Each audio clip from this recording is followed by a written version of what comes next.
Hi friends, ಎಲ್ಲರಿಗೂ ನಮಸ್ಕಾರ. ನಾನು ಇವತ್ತೊಂದು ಅದ್ಭುತವಾದ ರೆಸಿಪಿ ತೊಗೊಂಡು ಬಂದಿದ್ದೀನಿ. ನೋಡಿ, ಫಿಶ್ ತವಾ ಫ್ರೈ ಸಖತ್ತಾಗಿದೆ. ಟೇಸ್ಟೂ ತುಂಬ ಚೆನ್ನಾಗಿರುತ್ತೆ. ಬ್ಯಾಚುಲರ್ ಕೂಡ ಆರಾಮಾಗಿ ಮಾಡ್ಕೋಬೋದು. ನೋಡಿ, ಒಂದು ಮೊದಲಿಗೆ 4 ಫಿಶ್ನ ಕ್ಲೀನಾಗಿ ತೊಳೆದಿಟ್ಕೊಂಡಿದ್ದೀನಿ. ಇದು ಯಾವ ಫಿಶ್ ಆದ್ರೂ ಓಕೆ.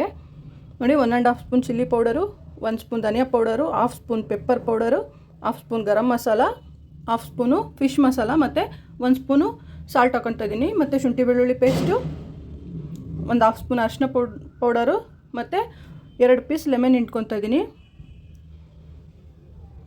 ಫ್ರೆಂಡ್ಸ್, ಇದಕ್ಕೆ ಜಾಸ್ತಿ ಐಟಮ್ಸ್ ಏನು ಬೇಡ, ಮನೇಲಿರೋ ಐಟಮ್ಸಲ್ಲೇ ನಾವು ಸಖತ್ತಾಗಿ ಮಾಡ್ಕೋಬೋದು. ನೋಡಿ, ಶುಂಠಿ ಬೆಳ್ಳುಳ್ಳಿ ಪೇಸ್ಟು, ನಿಂಬೆಹಣ್ಣು ರಸ ಏನಿದೆ ಅದರಲ್ಲೇ ನಾವು ಮಸಾಲೆ ಎಲ್ಲ ಫುಲ್ ಕಲಿಸ್ಕೋಬೇಕು. ನೀರು ಹಾಕೋಂಗಿಲ್ಲ. ಈ ಮಸಾಲೆ ಮಿಕ್ಕಿದ್ರೂ ನಾವು 6-15 ದಿವಸ ತನಕ ಫ್ರಿಜ್ಜಲ್ಲಿ ಇಟ್ಕೋಬೋದು. ನೋಡಿ, ಇದೇ ಥರ ಗಟ್ಟಿಗಿರಬೇಕು ಮಸಾಲೆ, ಸ್ವಲ್ಪನೂ ನೀರು ಮಿಕ್ಸ್ ಮಾಡಬಾರ್ದು. ಈ ಫಿಶ್ಗೆ ಇವಾಗ ಫುಲ್ಲು ಮಸಾಲೆ ಹಚ್ಕೋಬೇಕು. ಕ್ಲೀನಾಗಿ ಒಳಗಡೆ ಎಲ್ಲ ಕವರ್ ಮಾಡ್ಕೋಬೇಕು. ಸ್ವಲ್ಪ ತೊಗೊಂಡು ಹಚ್ಕೋಬೇಕು ಫುಲ್ಲು. ನೋಡಿ, ಫಿಶಲ್ಲೂ ನೀರು ಇರುತ್ತಲ್ವ, ಅದು ನೀರು ಬಿಟ್ಕೊಳ್ಳುತ್ತೆ. ಅದರಿಂದ ಸ್ವಲ್ಪನೇ ತುಂಬ ಗಟ್ಟಿಗಿದ್ರೆ ಚೆನ್ನಾಗಿರುತ್ತೆ.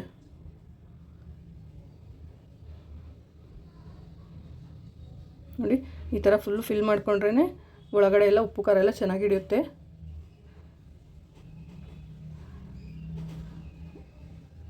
ಫಸ್ಟು ಸ್ವಲ್ಪ ತೊಗೊಂಡು 4 ಫಿಶ್ಗೂ ಕ್ಲೀನಾಗಿ ಮಸಾಲೆ ಹಚ್ಕೋಬೇಕು.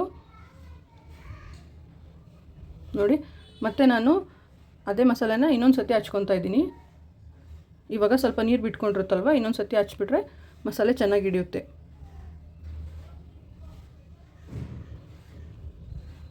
ನೋಡಿ, ಈ ಥರ ಗಟ್ಟಿ ಮಸಾಲೆ ಇರೋದ್ರಿಂದ ನಮಗೆ ತವಾದ ಮೇಲೆ ಅಂಟೋದಿಲ್ಲ, ಕ್ಲೀನಾಗಿ ಬರುತ್ತೆ. ನೋಡಿ, 2ನೇ ಸತಿ ಕೋಟಿಂಗ್ ಮಾಡ್ಕೊಂಡು ಇದ್ರ ಮೇಲೆ ನಾನು ಸ್ವಲ್ಪ ಆಯಿಲ್ ಹಾಕ್ಬಿಟ್ಟು ಮತ್ತು ನಾನು ಸ್ಪ್ರೆಡ್ ಮಾಡಿಬಿಟ್ಟು ಒಂದು 10 ನಿಮಿಷ ಮುಚ್ಚಿಟ್ರೆ ಸಾಕು. ಇದು ತುಂಬ ಹೊತ್ತು ಬಿಡಬೇಕು ಅಂತಲೂ ಏನಿಲ್ಲ, ಇನ್ಸ್ಟೆಂಟಾಗಿ ಮಾಡ್ಕೊಬೋದು.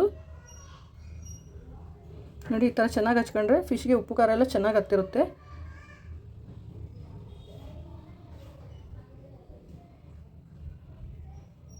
ನೋಡಿ, ಈ ಥರ ಕ್ಲೀನಾಗಿ ಮಸಾಲೆ ಹಚ್ಚಬೇಕು, ಆವಾಗಲೇ ಸಖತ್ತಾಗಿ ಬರುತ್ತೆ ಟೇಸ್ಟು. ನೋಡಿ, ಮಿಕ್ಕಿದ ಮಸಾಲೆನ ಒಂದು 15 ದಿನ ಬೇಕಾದರೂ ತಿಂಗಳು ಬೇಕಾದರೂ ಫ್ರಿಜ್ಜಲ್ಲಿ ಇಟ್ಕೋಬೋದು, ಏನು ತೊಂದರೆ ಇಲ್ಲ.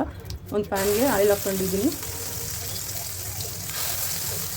ನೋಡಿ, ಕ್ಲೀನಾಗಿ ಚಿಕ್ಕ ಉರಿಲೇ ನಾವು ಬೇಯಿಸ್ಕೋಬೇಕು.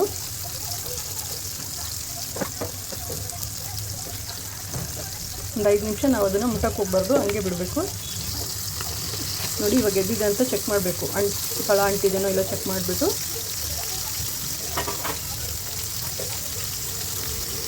ಒಂದು ಸ್ಪೂನ್ ಸಹಾಯದಿಂದ ತಿರುಗಿಸ್ಕೊಳ್ಳಿ. ನೋಡಿ, ಒಂಚೂರು ಪ್ಯಾನ್ಗೆ ಅಂಟ್ಕೊಂಡಿಲ್ಲ ಮಸಾಲೆ, ಅಷ್ಟೇ ಮಸಾಲೆ. ನೋಡಿ, ತುಂಬ ಕಾರ್ನ್ಫ್ಲೋರು ಮೊಟ್ಟೆ ಏನೂ ಹಾಕಿಲ್ಲ, ಸ್ವಲ್ಪ ಸ್ವಲ್ಪ ಐಟಮ್ಸಲ್ಲೇ ಒಳ್ಳೆ ಟೇಸ್ಟಿಯಾಗಿ ಮಾಡ್ಕೊಬೋದು. ನಮಗೆ ಅದು ಫಿಶ್ ಮಸಾಲ ಮಾಡೋ ವಿಧಾನ ಗೊತ್ತಿರಬೇಕಷ್ಟೆ. ನೋಡಿದ್ರಲ್ಲ ಎಷ್ಟು ಸಖತ್ತಾಗಿ ಬಂದಿದೆ, ಕಲರ್ ಕೂಡ ತುಂಬ ಚೆನ್ನಾಗಿ ಬಂದಿದೆ.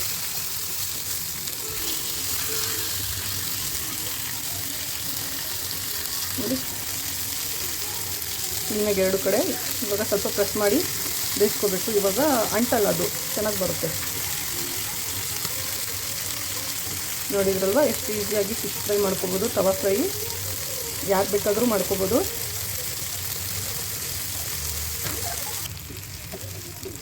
ಸಿಂಪಲ್ಲಾಗಿ ಈಸಿಯಾಗಿ ಪಟಾಪಟ್ ಅಂತ ರೆಡಿ ಆಗುತ್ತೆ.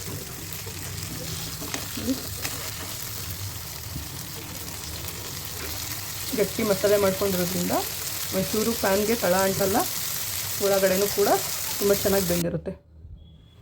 ಇವಾಗ ಇದಾಗಿದೆ. ನೋಡಿ, ಎಷ್ಟು ಸಖತ್ತಾಗಿ ಬಂದಿದೆ.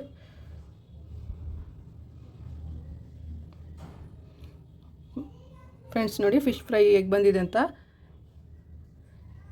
ಚೆನ್ನಾಗಿ ಬಂದಿದ್ದರೆ ನೀವು ಟ್ರೈ ಮಾಡಿ, ಕಮೆಂಟ್ ಮಾಡಿ. ನೆಕ್ಸ್ಟ್ ಫ್ರೆಂಡ್ಸ್, ನೋಡಿದ್ರಲ್ಲ ಫಿಶ್ ತವಾ ಫ್ರೈ ಹೇಗೆ ಬಂತು ಅಂತ ಹೇಳಿ. ನೆಕ್ಸ್ಟ್ ಏನಾದರೂ ವೀಡಿಯೋ ಮಾಡಬೇಕು ಅಂತಂದರೆ ನನಗೆ ಕಮೆಂಟ್ ಮಾಡಿ. Thank you friends.